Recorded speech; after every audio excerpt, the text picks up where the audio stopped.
আমার স্বামী ও ভাই আমাকে একই ঘরের মধ্যে পাইছে। ছেলে আমাকে বলছে তুমি ঢাকায় যাও, তোমার স্বামী যদি তোমাকে ডিভোর্স দেয় আমি তোমাকে বিয়ে করব। ওই রকম করে বলছে। আমি কিন্তু ছেলে বলছিলাম আমার দুইটা বাচ্চা আছে, কয় সমস্যা নেই, বাচ্চা তো আমি নিব না, বাচ্চা ওর বাচ্চা ওই নিবে, আমি তোমাকে নিয়ে সংসার খাবো, তাই সমস্যা কি, ওই রকম করে বলছিল। কিন্তু আমার স্বামী যেদিন আমার ঘরের মধ্যে পাইছে ওই ছেলে ভাই, তারপরের দিন গ্রামের মধ্যে একটা মিটিং করি, আমার স্বামী কিন্তু আমার মানে তার বাড়ি থেকে বের করে দিচ্ছে। একটা স্বামীর কিন্তু সম্ভব না তার স্ত্রী নিয়ে ওইভাবে থাকা। পরে আমি যাওয়ার পর আমার স্বামী আমাকে ডিভোর্স দিছে। আমি এই ছেলের সাথে যোগাযোগ করছি। ছেলে কতদিন হয়? ডিভোর্সের 3 মাস ওইরকম হয়েছে। এখন ওই ছেলে এখন আমাকে নিবেশ চাইছিল, নিবেশ চাওয়ার পরও এখন 8-9 দিন হয় ওই ছেলে কিন্তু আমি বলছি, মানে ওই ছেলে ভাই আমার ফোনে কথা হয়েছিল, ওই ছেলেকে আমি বলছি আমার জন্য, কইছে আমার বাড়ি থেকে যদি আমার বাবা মা মেনে নেয় তাহলে আমি যাই মেনে নেবো, কোনো সমস্যা নেই।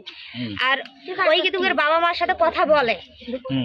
যখন আমার স্বামী ওই ছেলে ভাই ধরছিল তখন মানে এই ছেলের মামা নানি মানে গ্রামের 2-3টে ভাই মানে ওরাই সবাই যা ছেলে এটা কিন্তু পালে ধরে আসছে, আমি কিন্তু জানি না এইরকম। এইটাই কিন্তু আমার একটাই কথা কি, আমার একটাই চাওয়া, আমার ওই ছেলেটা আমার ক্ষতি করেছে, আমি ওই ছেলেটার এখন স্ত্রী হয়ে থাকতে চাই।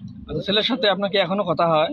এখন কথা হয় মানে এই যে 8-9 দিন থেকে কথা হয়েছিল, এখন এই 8-9 দিন থেকে আর এটি কথা হয় না। মানে ছেলের মা বাবা তাকে মানে কি বলছে আমি জানি না, কিন্তু এখন সে আমার সাথে যোগাযোগ বন্ধ করছে।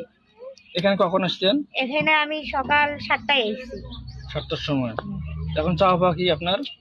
এখন আমার চাওয়া ওই আমার মানে ওর জন্য কিন্তু আমার অনেকগুলো জীবন হারাইছে, আমার স্বামী হারাইছে, আমার 2টা সন্তান হারাইছে, অথবা আমার জীবনটাও নষ্ট। তো ওই এখন আমার ক্ষতি করছে, আমি ওর সাথে এখন আমি সংসার করতে চাই, আমার এইটাই চাওয়া, তার বেশি কিছু না। পরিবার থেকে মেনে না নেয় তাই ওই তো বলছে ওর পরিবারক ওই ম্যানেজ করবে, ওই সেটা বলছে, ওটা তো মানে ওর পরিবারক তো আমি ম্যানেজ করতে পারবো না, আমি কেমনে ম্যানেজ করবো, ওর বাবা মা। সকাল থেকে ছেলের কোন গার্জিয়ান আপনার সাথে কথা বলছে? হ্যাঁ, আমি সকালে যখন আইছি, আসার পর আমি ডাইরেক্ট কিন্তু ছেলের বাড়ির মধ্যে গেছি।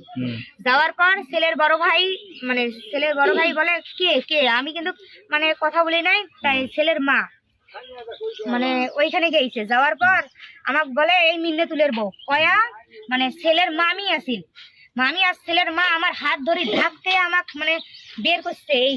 এইখানে আনি দাঁড় করার পর আমি এইখানে দাঁড় হয়ে আছি, 2-3টে লোক জমা হওয়ার পর ছেলের নানি আসি আমাকে ধাক্কে ওই যে ওইখানে নিয়ে গেছে, ওই যে বেড়ার ওইখানে নিয়ে যা বলে এইখানে তুমি কে, ওই রকম। আমি তাছাড়া আমি এমনি কথা বলি, ছেলের মানে মা আমার সাথে এমনি করে গার মধ্যে একটু করে হাত দেয়, দিয়ে কথা বলে।